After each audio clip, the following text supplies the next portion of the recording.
Another observer thought just came to my mind. What if we are not giving the fish, but giving the fishing rod to African countries?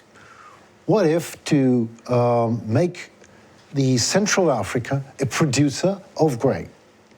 Is that even possible, of a major producer to distribute it in African continent? Just speculating as an observer. Yeah, is that possible? I think we're a long way off from that. I mean, this has been a huge development challenge to increase productivity in Africa. But remember, I think more importantly, unlike the Mideast, North Africa, where you see wheat consumption is a very large portion of their diet.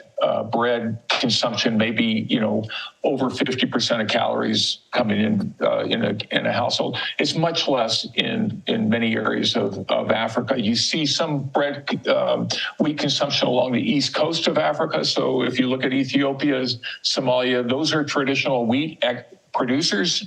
They don't produce enough to feed their population, so they do some importing. But if you look at West Africa, I lived in Mali for a number of years, and there you see a lot of traditional grain consumption of millet and sorghum, which certainly they could be helped by improved productivity there. You do see some wheat consumption particularly in urban areas where people will buy bread to supplement calories, but they're normally consuming rice or millet or sorghum along with that. So I don't see that, and frankly, wheat is not.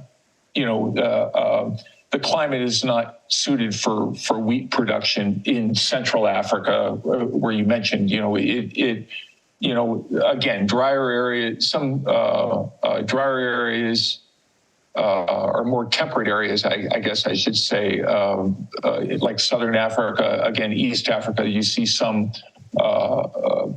production of wheat, but West Africa, very little,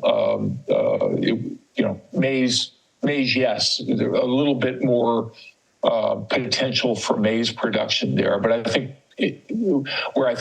where Africa really could be helped, I think, is increased productivity for a lot of the more local grains, if you will, millet and sorghum and teff and things like that. Don't get me wrong. It was just no, I know. I was just asking. I went on too long about that. But exactly. Yeah. I mean, it would be good.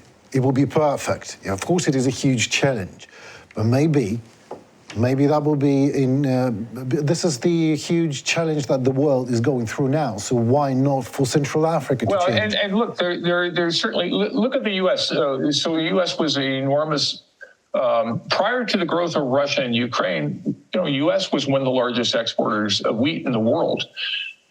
The growth of the Black Sea, combined with the fact that both maize and soybean production was more profitable in the U.S., saw this big switch for a lot of growers in the U.S. said, now I can plant varieties that will work in the areas where I used to grow wheat. So you see switches like that, and you could see increased wheat production in some areas of the world.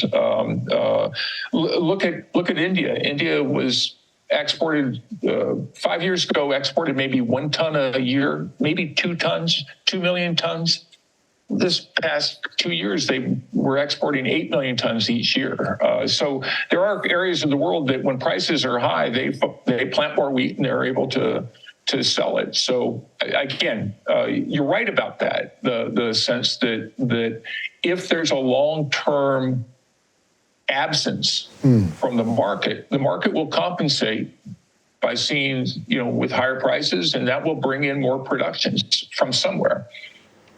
Thank you very much for your detailed answer again, sir. Well, let us talk about another aspect of the thing, logistics and transportation. Ukraine and Croatia agreed on the use of Croatian ports for the exports of Ukrainian grain. With the withdrawal of the Russian Federation from the Black Sea Grain Initiative, Ukrainian food exports became an important topic of negotiations between the two countries. Dmytro Kuleba emphasized, we agreed on the possibility of using Croatian ports on the Danube and the Adriatic Sea for the transportation of Ukrainian grain. We will now work on creating the most efficient logistics to these ports and making the most of this opportunity.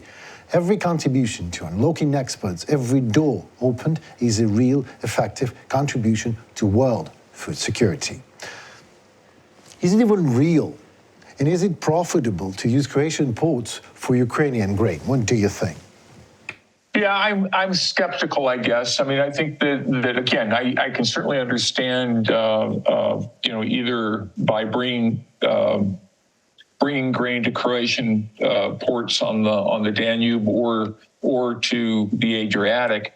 It's just that again, you have all the problems of every time you have to take grain off of one conveyance and put it on another, that's costs. Right. So moving it from truck to barge or from truck to rail to barge or in ports, all that costs money. So it will be interesting to see if how much of that grain actually ultimately moves that way. But again, I certainly understand trying to find alternatives, and I think we are seeing investment certainly in Western Ukraine, in the neighboring countries, and certainly more importantly on the Danube ports and bordering Romania, where we have seen investments there, and those weren't really seen as very viable. I mean, that's certainly not where the bulk of the trade was moving prior to the war. So. My last question for today. As for you, was the grain deal beneficial for Ukraine in terms of economics? Well, let us just speculate again. What would happen if there would be no grain deal at all? If there had been no grain deal, exactly. Yeah. Okay. No. So I think that would have been devastating for Ukraine producers and the world. I mean, I think we would have to have. One is, I think that there would have been very few incentives to plant grain last fall if we hadn't been able to move, if the world hadn't been able to buy the grain that they were able to buy last year through the Black Sea Grain Initiative. I think it would have caused some serious disruptions. I mean, think about China, purchasing some 5-6 million tons of maize and other products this past year.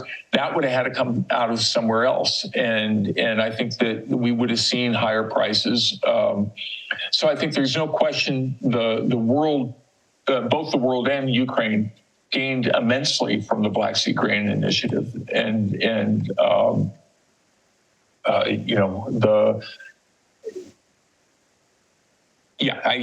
I think we would have seen a much different price patterns if it hadn't been for that. Thank you so very much, Mr. Glauber, for your expertise, for your time. It was a great pleasure having you with us today. Yeah, no, thanks very much. This was excellent.